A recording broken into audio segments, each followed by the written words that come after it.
Pag-usapan natin, tatalakay sa mga kaganapan sa ating lokalidad. Pag-usapan natin, hihimayin ang mga usaping umiiral sa bawat pampublikong tanggapan. Makinig na at pag-usapan natin, Lunes hanggang Biyernes, alas 7 hanggang alas 8 ng umaga. Kasama ang inyong kaibigan Arnel Avila. Pag-usapan natin. Makulimlim na umaga ng Martes sa ating lahat at medyo tumitikatiko ang mahinang buhos ng ulan. Matik na yan kapag ganyan ho yung panahon na taglay natin, bagamat medyo nahihiya pang sumikat ang haring araw sa mga oras na ito, maglaan po ng iba yung pag-iingat sa ating mga sarili. Lalo tigit kung sakasakali man at may mga pupuntahan kayong mga asignatura or assignments for today, magda-drive kayo ng inyong mga sasakyan, magbabiyahe kayo, magko-commute kayo, magdala po ng anumang uri ng panangga sa ulan. Mahirap po yung mahirap yung makikipagsapalaran po tayo at baka akala natin sa ating sarili malakas ang resistensya ng ating pangangatawan. Ay nako, sa mga panahong ito'y bawal ang kasakit. Takomos, mga katoto, mga karancho, mga kachokaran, mga textmate partners, how are you today? 27 sa buwan ng Abril 2021, ito po muli at nagpupugay sa bahagi ng ating programang pag-usapan natin sa pagdiriwang ngayon ng quincentennial anniversary of the 500 years of Christianity in the Philippines with the theme of victory and humanity. Magandang morning kay Dr. Luz Viminda Calzado, ang siyang chairperson ng Lucena Council for Culture and Arts, sa masigasig na kampanya para ipabatid sa kamalayan ng mamamayang Pilipino, katuwang siya sa buong bansa, ang quincentennial may tinatawag sila rito quincentennial commemorations in the Philippines ng kaugnayan dito ho sa 500 years of Christianity in the Philippines na may temang victory and humanity. Kaugnay po nito yung nagsimula. Ang mga activities na ito ay April 5 at magtatagal until September through October this year. Mabuhay ang Council for Culture and Arts, partikularmente dito sa lungsod na Lucena na pinamumunuan ni Dr. Luz Viminda Calzado, masipag sa ganitong klase ng mga activities. Okay?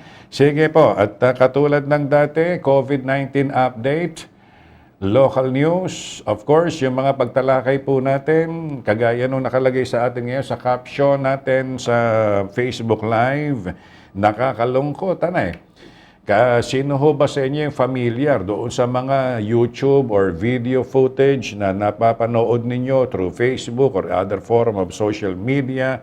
Di ba sa bansang India, doon na uso ho yung yantok. Alam niyo yung yantok? Na ngayon pagka minsan makikita mong biyabit na rin ng ating mga kapulisan ngayon sa mga checkpoint o yung mga nag-iikot sa mga barangay natin. Diyan nagsimula yung yantok na kapag may nasasalubong ang mga Indian police personnel sa kanilang bansa, lalo na nung panahong mahigpit ang quarantine status sa kanila, nako mga katoto, isang katutak na hampas ang aabutin mo regardless of your age. Bata ka or senior citizen ka sa India, maniwala ho kayo, papaluin po kayo ng yantok. Walang kulong-kulong, walang multa-multa. Kung saan katamaan ng palo ng yantok, wala. Ang gagawin mo, tumakbo ka, tumuwi ka ng bahay ninyo. Pero tingnan po ninyo, sa kabila po ng higpit na yon, we have to consider also the huge number of population. Malaking population ng India Pero kita nyo, sa lumabas at pumutok na mga balita kagabi, in just one day. Kahapon lang ho ito, Alam nyo kung ilan yung naitalang kaso ng COVID positive for just one day? 352,000 cases. New cases in just one day. Ang higpit na nila, Now, referring to us, hindi naman siguro na dapat dumating pa sa punto na tayo magpapaluan pa ng yanto. Kagaya halimbawa dito sa maliit na nakakayanan ng ating program, hindi siguro naman masama din na tayo magpaalala na lang. Kung ang bansang India ay nakapagtala po ng 352,000 new cases for one day yesterday, ang Pilipinas naman ay ilan yung naitala? 8,929. Pero yung sa lungsod ng Lucena, di mamaya, after our prayer, nasusundan ng ating local news. Nagbibigay lang tayo ng ilang mga panimulang pagtalakay ho rito. Para naman nang sa ganun, kahit papaano, may napapagkwentuhan po tayo, may napagkukumparihan pa, na nakapagkukomparison ho tayo. Para naman nang sa ganun, kung sa ating bansa yung paluan ng yanto, kaisang katutak na sampahan ng reklamo at demanda ho yun, hindi na tayo dapat dumating sa ganung punto. Anyway, sige, panimulang ano lang yan, mga pagtalakay po natin, definitely, susundan natin ito mamaya. At palalawigin natin itong mga pagtalakay na ito. Unahin ko munang batiin ng mga taga-Sariaya Public Market. Magandang morning sa mga taga-Sariaya Public Market. Kahapon katatapos lang ng program ko nung may mag-message sa akin. Magandang morning. Kahit naman siguro sa lang pamilihan, lalo na dito sa atin sa mall market ng Lucena. No? Pero kahapon overwhelming Akala para daw siyang sinusundan kahit saan siya pumunta, boses ko naririnig Maliban sa radyo, nakikinig, maliban sa TV, nakikinig din sa radyo. Magandang morning sa mga taga-Sariaya Public Market. Hindi nyo siguro nabatid kahapon merong isang maganda at sexing namimili dyan sa inyo kahapon. Yung sabi pa nga nung ka-text ko, kausap ko kahapon ang suplado daw ng isang tindera. Akala ko kay Saki, bakit naman? Hindi daw siya kasi pinapansin dahil nakatunganga dito sa ating program. Salamat po sa inyo. Okay? Unahin ko na muna yung pinaka-importanting sangkap ng ating program, pinakakaabangan po ninyong portion, isang panalangin na gigiya po sa atin sa lilipas na maghapon. So please join me as I pray. Magandang umaga po, aming Panginoong Diyos. Salamat po sa iyo sa araw na ito, sa mga oras na ito, at sa pagmulat po ng aming mga mata. Ay naghudyat po muli ito ng panibagong pag-asa para sa amin. Lilipas po ang maghapon, dadako po kami kung saang lugar. Sana po gabayan ninyo kami at mailigtas ninyo kami sa anumang uri ng kapahamakan. Panginoon naming Diyos, amang nasa langit, maaaring sa mga oras na ito ay nagtataglay po kami ng mga karamdaman o suliranin sa aming mga buhay. Sana po ay hipuin ninyo kami at maibsanawa ang mga nararamdaman naming ito. Gayon din po naman ay patuloy din po naming hinihiling at itinataas sa iyo ang katuparan po ng aming mga kahilingan. Turuan niyo po kami na maging magaling pa sa aming propesyon at sa aming paghahanap buhay. Subalit ang higit sa lahat, mas turuan niyo po kami na kami ay maging mabuti. Ang lahat ng ito ay samot dalangin namin sa pangalan po ng iyong anak na si Jesus. Amen. Okay. Di ko pala na-silent ito. Nagulat ako dun sa tunog ng messenger. Alam ba yung dito? Ito yatang kabila Nahihilo kapag kami siyang kung alin yung pindutin ko rito Okay. Sandali lang para mainam na yung tayo Ayan, sigurado tayo. Sige.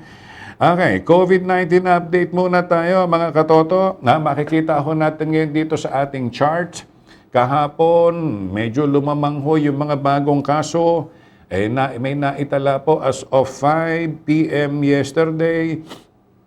May panibagong 16 na new cases ang naitala kahapon. Kaakibat naman nito, di yung 10 na bagong recoveries or mga gumaling sa COVID sa lungsod ng Lucena na nagbigay po sa kabuuang bilang. Kahapon, I think the other day is 122. Dahil nadagdagan po ng 6, di ngayon, ang Lucena ay merong 128 active confirmed cases sa lungsod ng Lucena. Okay? New confirmed cases, 16. New recoveries kahapon, 10. Nagbigay sa kabuuang bilang para doon sa mga nakikinig sa atin sa radyo, 128 active confirmed cases. Okay? Thank you. Paalala ko nga pala, no? Sabay-sabay po tayong napapakinggan sa 95.1 Kiss FM, 97.5 Radio City at 98.3 1 FM. At sa dalawang local TV stations po natin, Broadcast Antenna Channel 6 at MyCatV Cable TV Channel 12. And of course, sa pamamagitan ng ating Facebook Live sa ating personal account ng Facebook. Doon sa mga nagtatanong, madali lamang naman po yung i-search. Type lang ninyo yung Arnel Avila. Wag ko kayo magugulat, ha? Una kasi, pag tinype nyo yung Arnel Avila, may 7 pangalan yata ako eh. Hindi, ibig sabihin, hindi akin yun, ha? Ibang personalidad, ibang tao po yon. Nagkataon lang, nakapangalan ko rin. Arnel Avila rin. Tinignan ko na rin naman yung mga account nila. Iba naman yung picture na nandoon. Nakala ko kasi baka mamaya, alam niyo na, may kumokopya nung pangalan natin eh. Nakalagay din ni Arnel Avila. Huwag na ho kayo malilito. Basta't yung sa lahat ng lalabas na pangalan ng Arnel Avila na merong picture, yung pinakagwapo, yun ho yung ako. Ay, good morning nga pala. Dito kay Ami Salvacion, Janine Ilagan at Jessica Mafe ng Dan and Danica Eatery kahapon. Nakakatuwa eh. Engineer Marjon De Castro, Engineer Nicole Polo. Bumili ako kahapon ng ulam pangtanghalian eh. Pagtigil natin dun sa eatery, sabi agad nun na, Kuya Arne, kilala ka. Iba sadya pagkagwapo. No? Yabang lang yan. Para pampaganda lang ng umaga yan. Sige.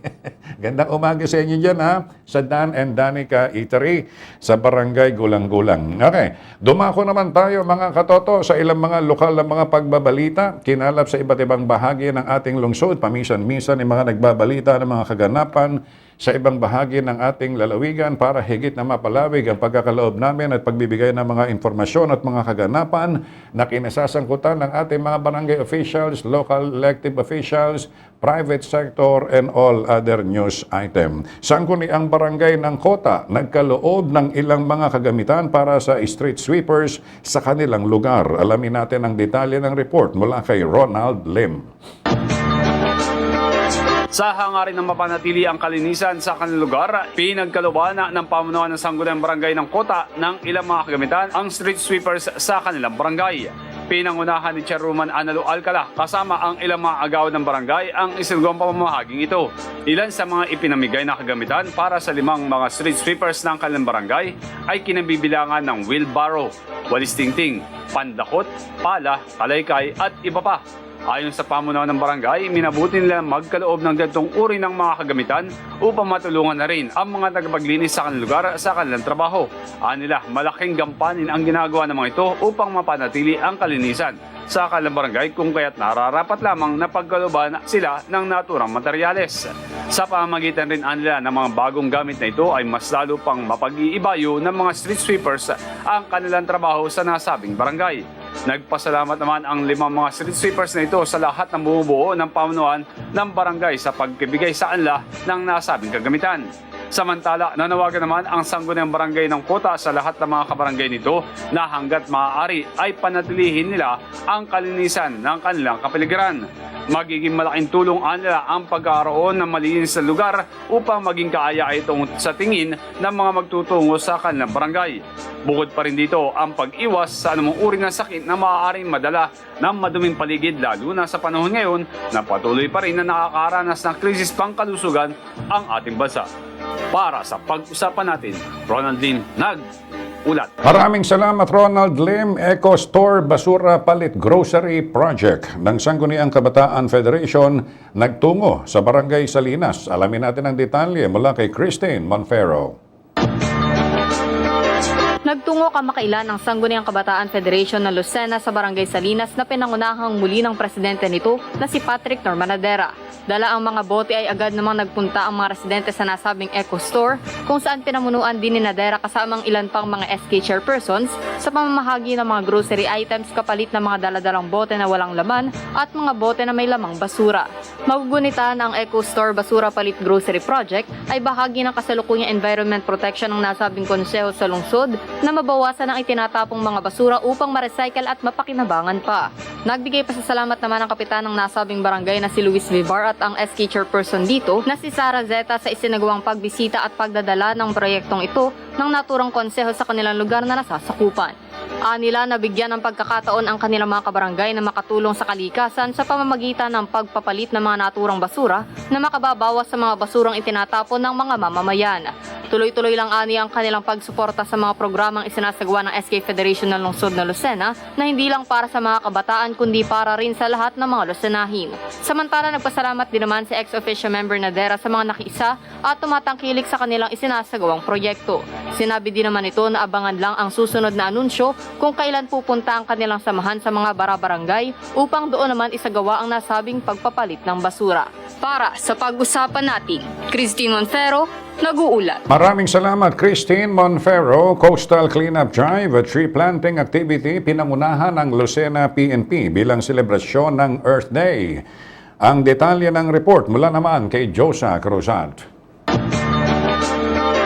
Bilang pakikiisa sa selebrasyon ng Earth Day tuwing ika-22 ng Abril bawat taon, nagsagawa ng Coastal Cleanup Drive at tree planting activity ang Lucena PNP sa bahagi ng Barangay Talaw-Talaw. Sa ilalim ng pangangasiwa ni Police Lieutenant Colonel Romulo Albaceja, pinangunahan ng ilan sa mga tauhan nito sa pangunguna ni Police Staff Sergeant Ana Paral ang paglilinis sa baybaying dagat at pagtatanim sa mangrove area sa naturang barangay.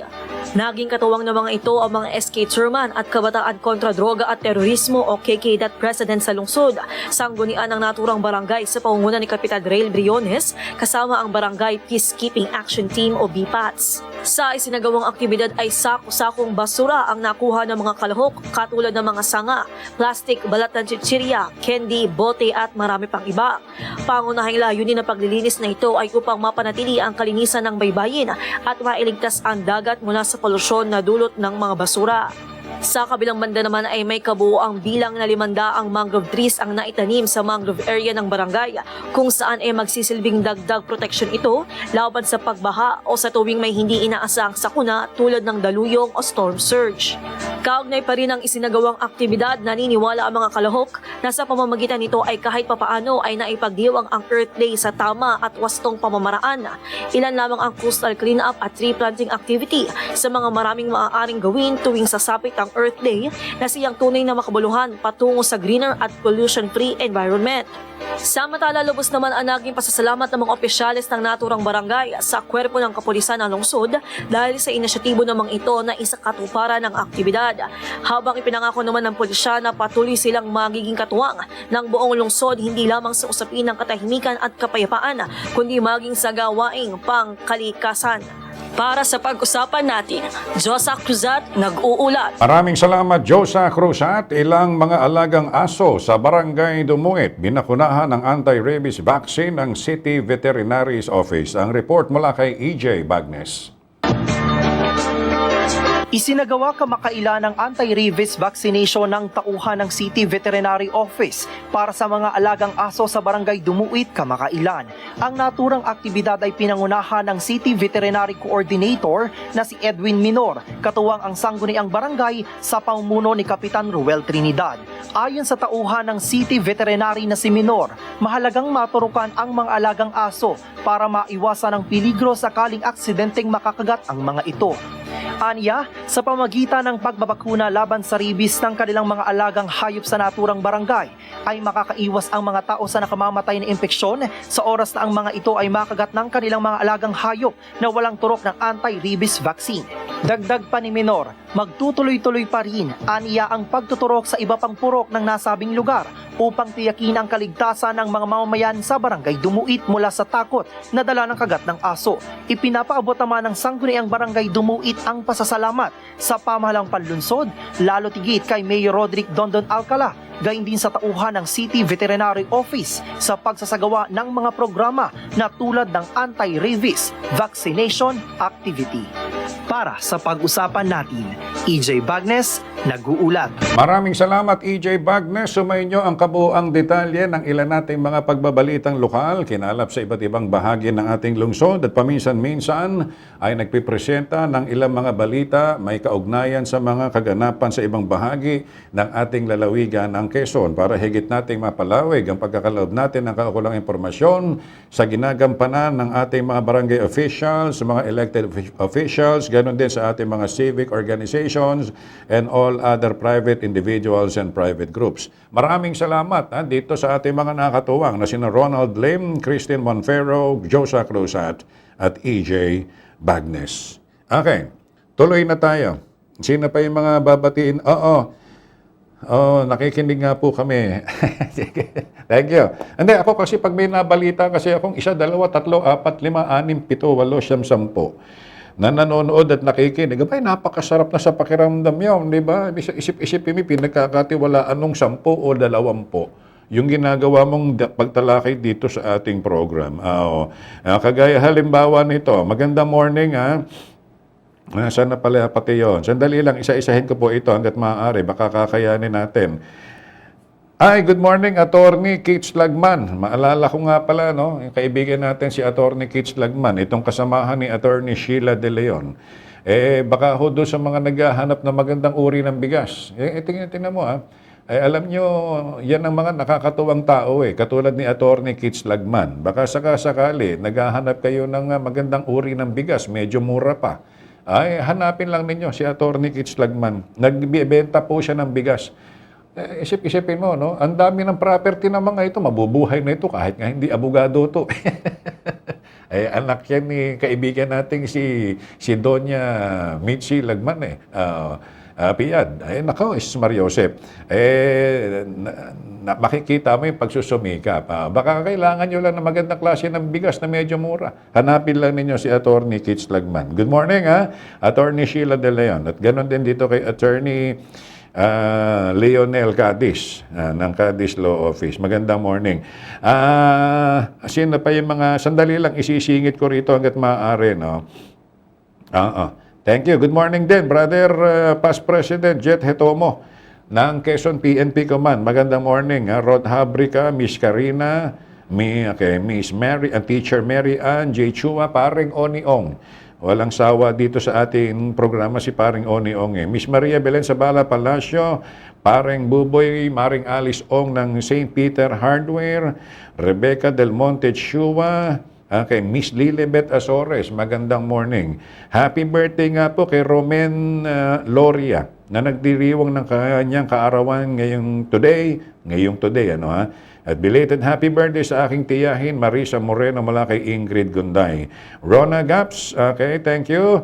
Good morning, Pare Arnel. Patuloy ligtas tayo sa kapahamakan. Salamat sa mga sayahing lusinahin mula kay Randy Casino. Paring Dr. Jose Albert Gabatin, ating Felisa Tan. Kuyang Norman Nadera, magandang morning. Elmar Reyes, ang may bahay ng kaibigan nating si Bubbles Reyes ng Bubbles Crispy Pata.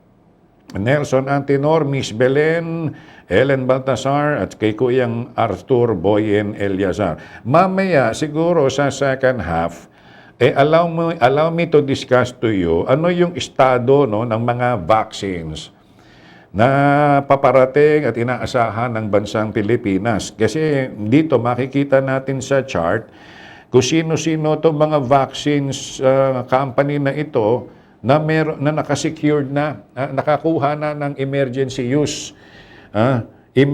use authorization o yung sinasabing EUA na ini-issue ng FDA or ng Food and Drugs Administration. Kailangan po yung EUA. Kahapon sa mga balita, tila yata yung Moderna. Ngayon pa lang nag-a-apply ng kanilang emergency use authorization. Pero there were some vaccines, kagaya halimbawa nito, nakasecured na sila AstraZeneca, Pfizer, Sinovac, Gamaleya, Johnson & Johnson. Kita mo nga rin naman Bharat Biotech. Ito yung Moderna, application pending. Novavax, walang application yet. Sabi ng DOH, no? Mahalaga ho ito Ngayon, kung itong mga ito sinasabi, kailan yung expected arrival nitong mga vaccines na ito? Yan ho yung pag-uusapan natin at pipilitin natin maihatid. Para naman nang sa ganon, kahit papaano, ma-update po tayo kasi kung hindi ako nagkakamali, mukhang ang Kongreso, no? Take note, ha, take note. Ang Kongreso, mukhang maglalabas po yata ng batas or magpapasa ng batas, okay, na mag-oobliga, lalo't higit sa mga primary sectors, na magpailalim sa bakuna. Baka hindi ninyo alam, ha? There was a pending law to be passed by the lower house or by the Senate, the Congress. Pag sinabi mong Kongreso, lower and Senate, magpapasa po sila ng batas para maobliga, lalo't higit, yung 70 million Filipinos na mapailalim sa bakuna. Nga lang, ang tanong nga lang natin dito, kailan ang dating ng mga bakuna? Mamaya, iisa-isahin po natin, kailan yung mga scheduled arrival nitong mga bakuna na ito para once and for all, ma-meet natin yung standard or yung requirement na herd immunization. Okay? Allow me to discuss it to you later. Okay? So, dyan lang kayo, ha? Huwag ho kayong bibitaw. Babalik tayo, second half. Makalipas po lamang ang ilang mga paalala.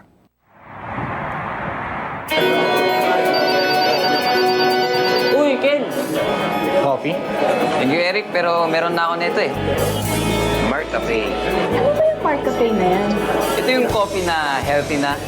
Yung may sarap pang natural. Ang Marcafe 5-in-1 plus 1 coffee mix. Ang kape may natural na sanggap mula sa pinagsama-samang herbal extract. Kaya para sa kumpletong araw, mag-Marcafe ka na. Oh, pagod na kayo, no? Sabi ko naman sa inyo, mag-Mark Cafe na kayo. Iba na yung masustansya na. May sarap pang natural. Marcafe, ang sarap ng natural. Niyakap natin ang pagbabago at tinutol ang tanikalang pumigil sa pag-unlad ng Lucena. Sinubukan nating maramdaman ang paglalahad ng mga programa sa malumanay at walang pananakot na pamamaraan. Sama-sama nating ibinangon ang bagong Lucena sa pangungunan ni Mayor Dondon Alcala. Ito na ang tamang panahon para ituloy ang higit na kaunlaran at pagbabago. Kayang-kaya basta't sama-sama. Bangon para sa bagong Lucena. Bagong Lucena. Pilipinas kong mahal, akay ang pananampalataya sa may kapal.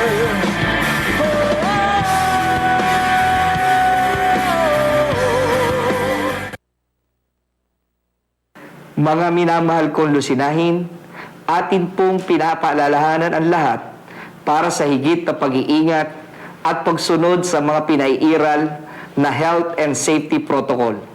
Malaki po ang maiitulong nito para makontrol natin ang paglaganap ng COVID sa ating lungsod. Atin po sanang sundin at igalang ang mga barangay marshal na siyang nagpapatupad ng mga alituntuning ito sa alinmang barangay na sakop ng lungsod ng Lucena. Ang ginagawa po nila ay para lamang matiyak ang kaligtasan ng bawat isa sa atin. Maraming salamat po. Pag-usapan natin host Arnel Avila would like to thank the following: Dr. Sherwin Liego, your skin doctor in Lucena, and SM City Lucena.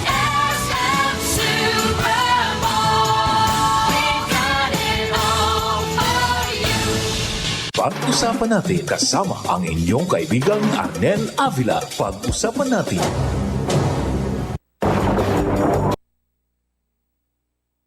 Ng ating programa, tuloy-tuloy tayo sa ikalawang bahagi. Happy birthday muna dito sa mga sumusunod na nagdaraos ng kanilang birthdays today. Oy, Dominic Lagdameo, ng ano nga to, native lechon sa kota. Pakialalayan mo nga ako at bigla ako nag-blackout. Ano yan? Ano yung native lechon sa kota? Yung nagpapadala sa atin ng Birgis native lechon. Birthday mo pala ngayon, Kuyang Dominic Lagdameo. Beta Sigma ito eh. Pupusta ako sa iyo kung anong ihahanda nito sa birthday niya. Lechon, chicharong bulaklak, tsaka dinuguan. Happy birthday, ha? Kuyang Dominic Lagdameo ng Virgis Native Lechon. Happy birthday din kay Miss Rona Gaps, kay Miss Melay Grimaldo. Happy birthday. Ganon din kay Miss France Ani Sumilang. Happy birthday. Sino pa yung mga nagbe-birthday today? Aina Santos Zeta or Ina Santos Zeta. Magandang morning. Happy birthday. Marian Torres Ligaspi. Happy birthday. Sino pa? Ma'am Virginia, salamat. Okay, nagbe-birthday din po pala kayo ngayon. Happy birthday po. And of course, kay Miss Jen Montero Morato. Happy birthday. Okay? Meron pa mga nagpapabati rito. Habol lang ho natin prior sa iba pa mga discussions natin. Good morning, Sir Arnel. Pakibati po ng good morning lang pala. Pakibati po ng good morning kay Miss Lisa Letargo ng City Agriculture mula po kay Michael. Okay? Sige po. Thank you, Michael. Good morning daw, Ma'am Lisa Letargo ng City Agriculturist Office. Okay? Sabi ni Ma'am Mirna, nasaan cross out ko muna para hindi tayo nagdodoble-doble, no? Sabi ni Ma'am Mirna Salvaleon, nasaan yan? Eto, ayan. Good AM po. Thank you po, Kuya Ernel, for mentioning our project, Community Pantry, Lucena Development Multipurpose Cooperative on your TV program. Pag-usapan natin. God bless and keep safe. Regarding po sa details, naisipan po namin na unahin muna ang Barangay 1 Indigent sa May Tulay. Saan yan? Okay. Kaya nakipag-ugnayan po muna ako kay Kapitan Herminia Abuel. Malalaman po mamaya kung ano na po na pag-usapan ng barangay officials kasi bibigyan po namin ng stamp. Very good. Dahil yung iba po nagpapabalik-balik at sabi ko rin po na paki-assist kami regarding sa social distancing. Bali, nasa 200 individuals po ang bibigyan namin sa April 28 between 9 a.m. to 11 a.m. At sa susunod po naman ay sa May 5 po na pwedeng open sa lahat. Nakadepende po sa pag-uusapan. Okay. Maraming salamat sa Lucena Development Multipurpose Cooperative through Miss Mirna Salvaleon. Very noble intention. Biruin mo, ilan yung mapagkakalooban nila? 200 individuals. Pero tama, primarily, tama yung ginawa ninyo. No? Makipag-ugnayan muna kayo kay Kapitana Herminia Abuel ng Barangay 1. At saka isa, maganda rin yung ginawa ninyo. Through distribution of stamps. Para naman nang sa ganon, di yung pupunta lang, kung sakali, identified na ninyo kung sino yung mabibigyan ninyo, walang sasama ng loob, no? Kasi baka mamaya dumugin, pagkatapos limited lang naman pala, mula yan sa puso, definitely. Ipagpasalamat natin yan dito sa Lucena Development Multipurpose Cooperative. Kung yan man ay dadalawang daan, kaya siguro nag-distribute ng stabs, para lang matukoy nita, eksakto yung bibigyan nila. Hindi naman yung lahat ipipila, kadalasan dyan, nadidismaya yung iba, pagagalitan pa yung organizer, pagagalitan pa yung nagkusang loob, hindi maganda, no? So tama yun, no? At natitiyak natin, aalalayan kayo mabuti dyan ni Kapitana Herminia Miming Abuel ng Barangay 1. Okay? Kailan ito? April 28, tomorrow, April 28. Tapos ang kasunod ay May 5. So yung binabanggit natin dito ay Lucena Development Multipurpose Cooperative. There were so many others multipurpose cooperative or cooperatives sa lungsod ng Lucena. Malay nyo, sa mga susunod na araw, magpahatid naman sa atin dito ng mensahe ang St. Jude Multipurpose Cooperative na magsasagawa rin sila ng community pantry. Di ba? Malay nyo, mag-text din dito ilan pa mga civic organizations para ipabatid na meron din silang itataguyod na community pantry. Sinong makikinabang? Other than mentioning other institution, O edi makikinabang direkta rito, edi yung mga ordinaryong tao sa pamamagitan ng mga community pantry. Mabuhay po kayo ha. Salamat po ng marami. Thank you ha, sa pagbabahagi ng information. Okay, 3401.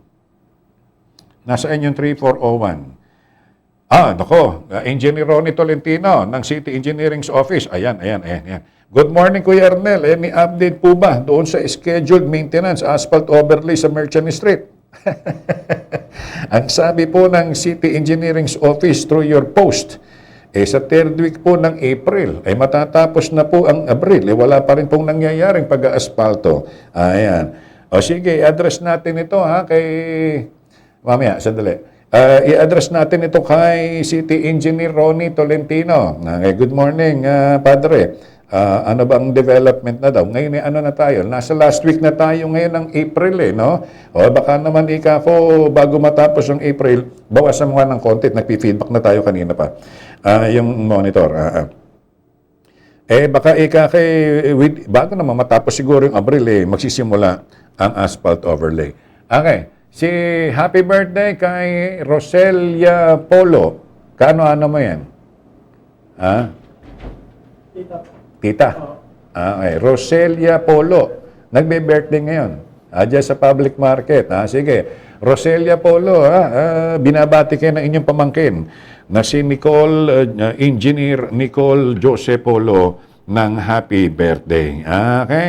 Sige pa. Sino pa yung mga tatawagan natin dito? Ayan, uubligahin nila ang tao, idol. Asa naman yung bakuna? Wala ngang mabili sa world market. Nabili ng mayayamang bansa Okay. Sana isip muna sila ng bagong batas na mas malaki ang maitutulong ngayong pandemya. Thanks and keep safe po. Siguro ito yung may kaugnayan doon sa sinasabi natin, sa nabasa nating balita kahapon, na tila ang Kongreso ay magpapasa ng batas, no? Na mag-uubliga, siguro sa malaking bilang ng populasyon ng Pilipinas, or 70 million, approximately, para maipailalim sa vaccination, para ma-achieve natin yung herd immunity, sabi nung ating nag-comment, wala nga bakuna nga pala, no? Wala nga naman pala bakuna. O sino-sino ba? Ang dami pa ho kasing order of priorities dito First order of priority, frontliners, yung mga health workers natin.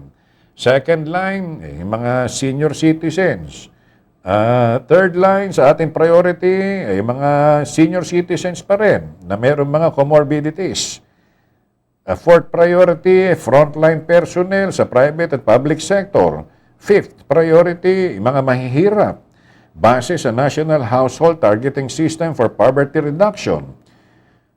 Nakalagay pa rito, sixth priority, teachers, social workers, iba pang kawanin ng gobyerno, iba pang essential workers. Ang pinakahuli, mga natitirang mamamayan na hindi kasama sa mga nauna. Ayan. So, ilan lahat ito? 12, no? Yung order of priorities for vaccination for rollout. Ngayon, ito yung binanggit natin kanina, babalikan ko lang, no? Sabi ho dito, sa binasa natin, mahalaga din ito na malaman natin ano nga ba estado ng mga bakunang nais nating bilhin or magamit. Okay. Yung AstraZeneca, 2 doses ang kailangan. Tapos, ang pagitan ng isang turok sa pangalawang turok ay 6 to 12 weeks apart. Pag 6 to 12 weeks, di almost 3 months, no? Tama ba ako? Pagkatapos, kinakailangan ma-achieve yung storage requirement nito na below 20 degrees Celsius. Kailangan, Ang expected arrival, di dumating na nga nung March, pagkatapos sa June, ayan, ano na tayo ngayon? April. Merong kasunod na 1.3 million doses na binili ng ating gobyerno. 1.3 million doses. Kailan ang dating po nito? Sa June pa. Okay. Mabuti na yung kahit pa paano, at least meron tayong aasahan kasi report ho ito Okay, binabasa lamang po namin sa inyo. Yung Pfizer, Okay. Makinig pong mabuti ha, Pfizer. Oy. Kanya-kanya kasing preference yan eh. Pero ang sabi naman ng World Health Organization, regardless of the brand, regardless kung anumang brand yan, basta ang importante, magpaturok tayo. Mas malaki daw syempre yung chance na hindi tayo mahawahan kung tayo magpapaturok. Sabi ho ng World Health Organization. Ngayon, binanggit natin una yung AstraZeneca. Meron na silang emergency use authorization na ini-issue ng Food and Drugs Administration. Yung another set of 1.3 million ng AstraZeneca na pinurchased or binili ng ating gobyerno sa June pa darating. Medyo maliit na bilang, 1.3 lang. Kung times 2 mo pa ito, di siguro, ang matuturukan lang dito, di almost 650,000 na individual. Kasi 2 doses ang requirements Now, ito yung Pfizer, BioNTech. Ang kumpanya po nito ay mula sa US at saka sa Germany. Ang efficacy ng Pfizer, BioNTech, 95%. 7 days apart ang second dose. Maiksi. Okay? Maiksi. Kasi kung yung... I'm sorry pala. Okay. 20 days apart pala. I'm sorry, 20 days apart. Okay? Kainaman 95% ang efficacy versus symptomatic COVID-19. Kailan po dadating yung Pfizer? Sabi po rito sa balita, second quarter ng 2021. Second quarter. Tayo ba ay nasa second quarter na? Yes. January, February, March. Tayo April, no? April, May, June. So within the next 3 months na napapailalim po sa second quarter ng 2021, darating yung Pfizer. Yun nga lang, hindi nakalagay sa report kung ilang doses ng Pfizer ang dadating within the second quarter of this year. Okay. Medyo blanco pa tayo ulit doon. Okay? Ang nakikita lang natin dito, di ito lang AstraZeneca lang. Okay. Dumako tayo sa Sinovac. Sa Sinovac, ang nakalagay po rito sa label, yung efficacy niya is 50.38%.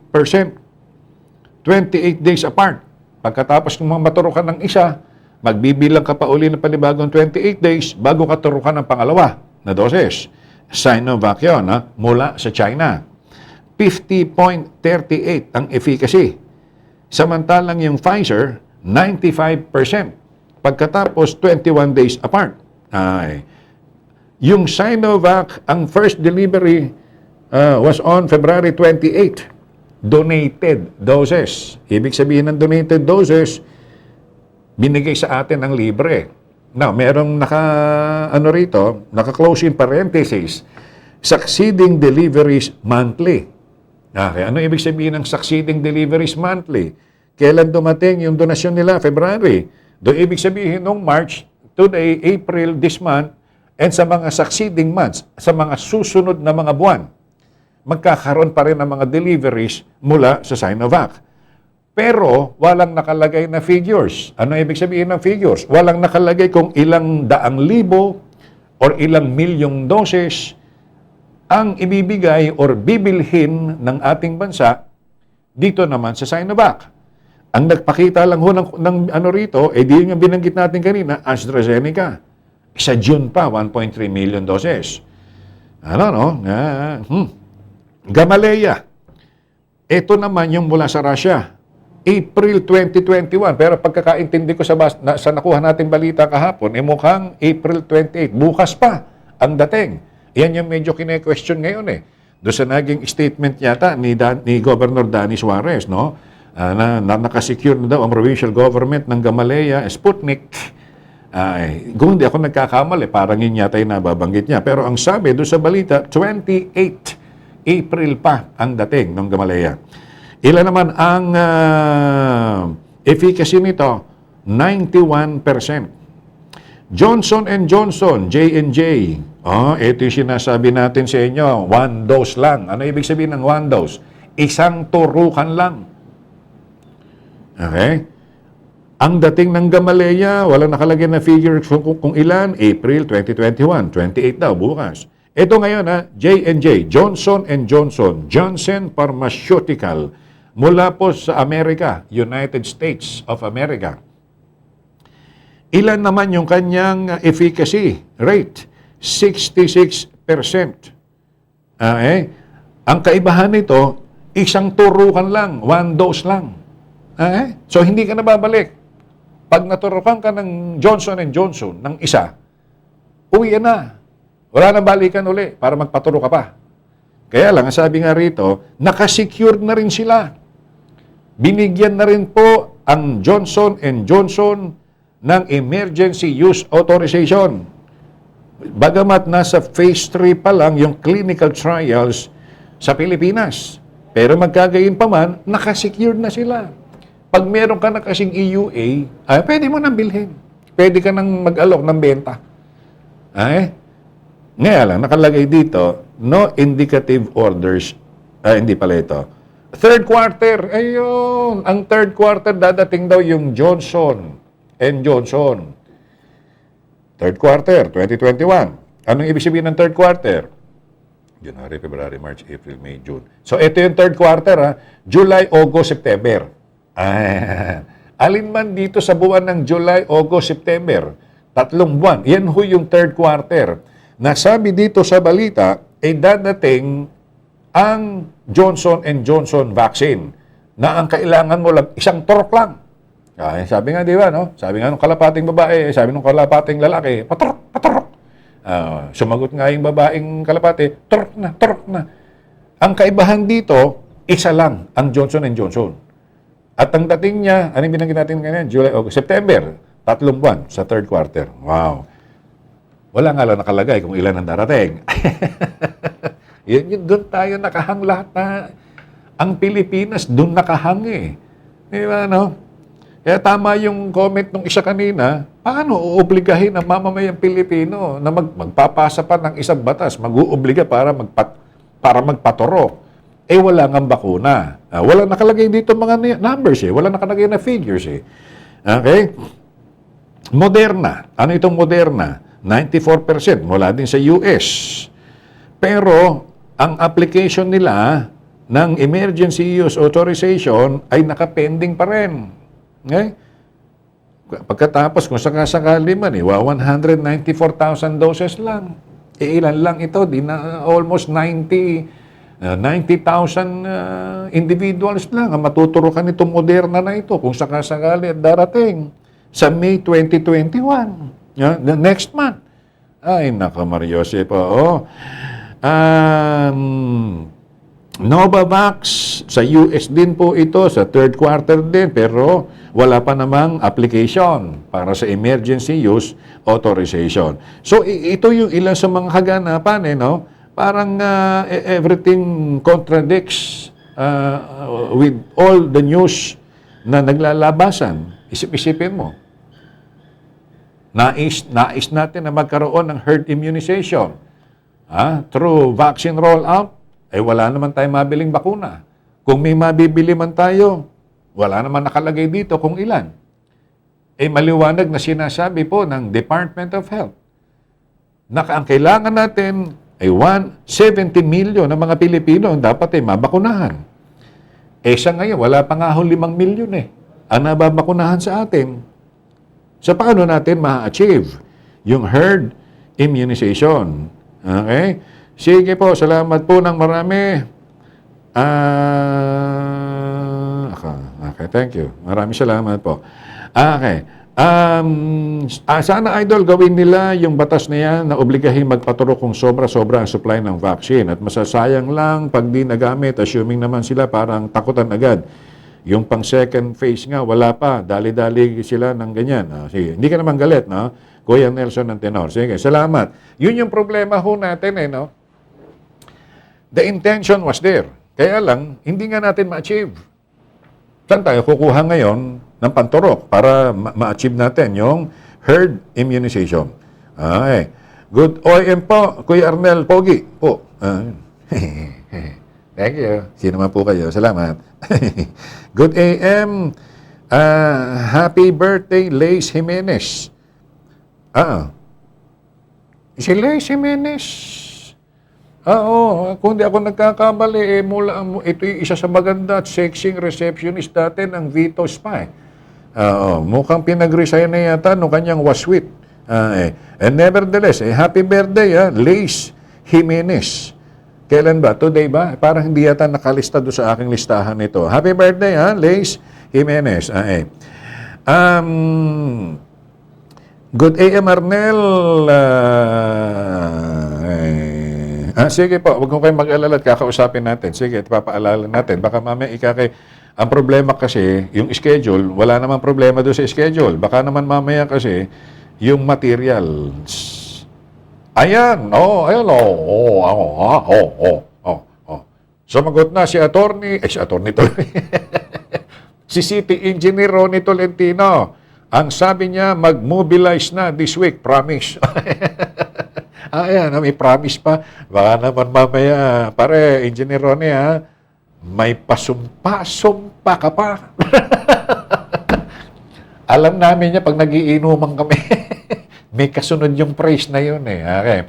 Ay, wag ko kayong mag-alala. Nag-promise na yung city engineer natin Mag-mobilize na this week yung asphalt overlay and rehabilitation works ng Merchant Street dito po sa lungsod na Lucena. Halos lahat asfaltado na, no? Nakita ninyo dito sa Redby, sa Ibabang Dupay, Isabang, Iyam, kakatuwa. Some parts of Diversion Road. Hindi natin maasahang i-aspalto muna itong natitirang bahagi ng Diversion Road kasi ongoing pa rin ho yung road widening. Siguro upon completion ng road widening project hanggang doon sa may Talipan, baka palang siguro lalatagan ng asphalt overlay. Pero sa ngayon, mukhang hindi pa kakayanin yun. Nevertheless, thank you so much sa DPWH, sa 2nd Engineering District. At doon sa nagte-text sa atin, ayan, sumagot na si City Engineer Ronnie Tolentino. Okay, sige po. May mga schedules na po rito. Kailan po ang schedule para sa mga may comorbidities? Saan po kami pupunta? Taga-Ibabang Iyan po ako. Makipag-ugnayan po kayo sa inyong Barangay Health Center. Kasi ang Lucena, nakadepende rin no? Nakasalalay din lang po. Pero sabi ko nga, bagamat ganun lang, magpasalamat na rin po tayo sa Department of Health.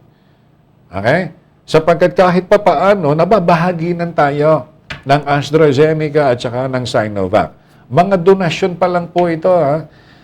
Ngayon, sasabihin ninyo, may budget na ang city government pambili ho ng bakuna intended for its 70% ng population. May budget na ho tayo. Okay? Now, kung may mababalitan kayo, nagdadatingan ng mga supplies ng bakuna, yun ang nakakalungkot sa sitwasyon natin. Maybe because very minimal pa yung cases natin, active cases ng Lucena, ang inuuna po kasi nila yung nandoon sa Metro Manila. Nandoon yung target nila, ma-inoculate yung malaking bilang ng populasyon ng Metro Manila. Kaya ang nangyayari, kung may darating man, paila-ilang daang libo ng mga vaccines, dito na muna yan. Sasabihin i-prioritize natin ang NCR o ang National Capital Region for the vaccination rollout. Yung mga local government units outside Metro Manila, siyempre, ang ipaprioritize dyan, sino-sino yung mga nasa MECQ? Sino yan? Laguna, Batangas, Rizal, Cavite, Laguna, Rizal, Cavite, Bulacan. Iyan yung mga ipaprioritize pa outside National Capital Region. Kaya bago dumating yan, dun sa ibang mga probinsya na hindi naman ganon kalaki, kagaya natin, ang Quezon at ang Lucena under GCQ, siguro medyo kayo naman yung mga masunurin dyan. Huwag kayong mag-alala, ipaprioritize namin din kayo pagkatapos na natin. Yun ang malungkot na sitwasyon doon. Pero may budget na ang city government. 350 million ang pondo rito ni Mayor Dondon Alcala, katuwang ang sangguniang panglungsod. Bukas, malalaman sa pamamagitan ng announcement ni Presidente Rodrigo Roa Duterte kung ano ang magiging status ng NCR Plus and all other provinces sa kanyang state and not necessarily state public address para ipabatid kung ano yung magiging quarantine status sa iba't ibang bahagi ng ating bansa. Okay? Maraming salamat po sa inyong ginawang pagsubaybay sa araw na ito ng Tuesday. Balik na lang tayo bukas dating oras, alas 7 hanggang alas 8. Ito po ang inyong gwapong kaibigan na si Arnel Avila. Again, always remember that every day may not be good, but there is always something good in every day. Pray, hope, and don't worry. Be a blessing to everyone. Good morning. Pagpalain nawa tayo ng ating po may kapal.